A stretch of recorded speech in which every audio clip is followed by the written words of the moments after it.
تصور کریں کہ دروازے پر اچانک دستک ہوتی ہے اور آپ کو ایک سرکاری مہر لگا کاغذ تھما دیا جاتا ہے۔ یہ کوئی عام خط تو ہوتا نہیں، بلکہ یہ ریاسی طاقت کا وہ مظہر ہے جو کسی کو بھی سیدھا کٹہرے تک کھینچ لانے کی صلاحیت رکھتا ہے۔ جی بالکل، اور یہ کوئی معمولی بات نہیں ہے۔ ہاں نا؟ تو آج کی اس تفصیلی گفتگو میں ہم اسی پر بات کر رہے ہیں۔ ہمارا موضوع ہے 1908 کا ضابطہ دیوانی، یعنی کوڈ آف سول پروسیجر، اور خاص طور پر اس کا آرڈر 5۔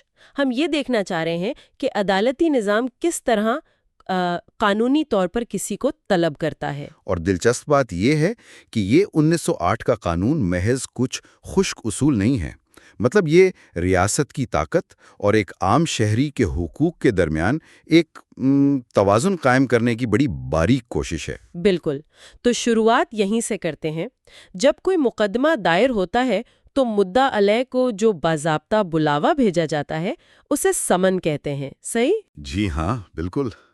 سمن، اس پر جج کے دستخط ہوتے ہیں اور باقاعدہ عدالت کی مہر ہوتی ہے، لیکن اس کے ساتھ دعوے کی نقل، جسے ہم قانونی زبان میں پلانٹ کہتے ہیں، اس کا منسلک ہونا لازمی ہے۔ اچھا، یعنی پلانٹ کا ہونا ضروری ہے تاکہ ریاست کسی پر اندھیرے میں وار نہ کر سکے۔ مدعا علیہ کو یہ تو پتا ہو کہ بھئی اس پر دعویٰ کیا گیا ہے۔ 100% درست۔ یہ اس کا بنیادی حق ہے تاکہ وہ خود یا اپنے وکیل کے ذریعے اپنا دفاع کر سکے۔ لیکن یہاں میرے ذہن میں ایک الجھن آ رہی ہے۔ اب جیسے اگر کوئی شخص سینکڑوں میل دور بیٹھا ہے تو کیا عدالت کے اس بلاوے کی کوئی جغرافیائی حد بھی ہے؟ اگر ہم اسے وائی فائی سگنل کی طرح دیکھیں تو ایک خاص فاصلے پر جا کر راؤٹر کی رینج تو ختم ہو جاتی ہے نا؟ کیا عدالت کا دائرہ اختیار بھی ایسے ہی کام کرتا ہے؟ یہ وائی فائی والی تشبیہ آپ نے بہت کمال دی ہے۔ واقعی قانون عدالت کی ایک جغرافیائی حد مقرر کرتا ہے۔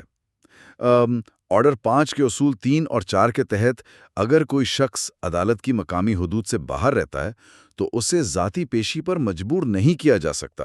اوہ، واقعی؟ جی، اور عام حالات میں ذاتی پیشی کی یہ حد محض 50 میل مقرر کی گئی ہے۔ ایک سیکنڈ رکیے، یہ تو پھر ایک بہت بڑا قانونی خلا بن گیا۔ کیا کوئی بھی شخص ذاتی پیشی سے بچنے کے لیے بس 50 کی بجائے 51 میل دور جا کر بیٹھ جائے؟ اس طرح تو پورا عدالتی نظام مفلوج ہو جائے گا۔ بظاہر ایسا ہی لگتا ہے، لیکن قانون ساز اتنے بھی بھولے نہیں تھے۔ اسی اصول میں ایک بڑی دلچسپ شرط موجود ہے۔ اگر سفر کے لیے ریلوے یا سٹیمر یعنی بحری جہاز جیسی کوئی عوامی سواری موجود ہو۔ اچھا، سٹیمر؟ ہاں، اس دور میں سٹیمر ہی چلتے تھے۔ تو اگر ایسی سواری موجود ہو جو کل فاصلے کا کم از کم 5/6 حصہ طے کرتی ہو تو یہ ذاتی پیشی کی حد 50 سے بڑھ کر سیدھا 200 میل تک چلی جاتی ہے۔ واہ، 200 میل! یہ تو کافی زیادہ ہے۔ بالکل۔ اس کے پیچھے 1908 کے برٹش انڈیا کی سفری مشکلات تھیں۔ مقصد یہ تھا کہ کسی شہری کو ہفتوں پیدل یا بیل گاڑیوں پر خوار نہ ہونا پڑے۔ یہ تو کافی منطقی بات ہے۔ قانون صرف فاصلہ نہیں دیکھ رہا بلکہ یہ دیکھ رہا ہے کہ سفر میں مشقت کتنی ہے۔ لیکن جب کوئی اتنی مشقت اٹھا کر عدالت پہنچ جائے تو ہوتا کیا ہے؟ کیا یہ بس ایک حاضری لگوانے والا چکر ہے؟ نہیں، ایسا بالکل نہیں ہے۔ اصول 5 کے تحت عدالت پابند ہے کہ سمن پر واضح طور پر لکھے کہ پیشی محض مسائل طے کرنے یعنی سیٹل ایشوز کے لیے ہے یا پھر مقدمے کے حتمی فیصلے یعنی فائنل ڈسپوزل کے لیے ہے۔ صحیح، سمن پر یہ مینشن ہونا چاہیے۔ جی، سوائے چھوٹے مقدمات کی عدالت کے کورٹ آف اسمال کازز میں سمن ہمیشہ ختمی فیصلے کے لیے ہی تصور ہوتا ہے۔ اور یہاں میرا خیال ہے اصول 6 بھی بڑا اہم ہو جاتا ہے نا، جہاں عدالت پیشی کی تاریخ دیتے وقت مدعا علیہ کے رہائشی فاصلے کو دیکھتی ہے۔ بالکل، فاصلہ جتنا زیادہ ہوگا تیاری کے لیے وقت بھی اتنا ہی مناسب دیا جائے گا تاکہ کسی کے ساتھ ناانصافی نہ ہو۔ اور اگر سمن حتمی فیصلے کے لیے ہو تو پھر اصول 7 اور 8 لاگو ہوتے ہیں۔ مدعا علیہ پابند ہے کہ وہ پیشی کے دن اپنے دفاع کے تمام کاغذات اور گواہوں کو ساتھ لائے۔ مقصد یہ ہے کہ عدالتی وقت ضائع نہ ہو اور فیصلہ جلدی ہو سکے۔ ہم کہہ سکتے ہیں کہ اس نظام میں ٹرائل بائی ایمبش یا اچانک حملے کی کوئی گنجائش نہیں رکھی گئی، ہر قدم پر شفافیت ہے۔ بالکل، یہی اس پورے پروسیجر کا نچوڑ ہے۔ لیکن خیر، ان سب پر غور کرتے ہوئے ایک سوال ضرور ذہن میں آتا ہے۔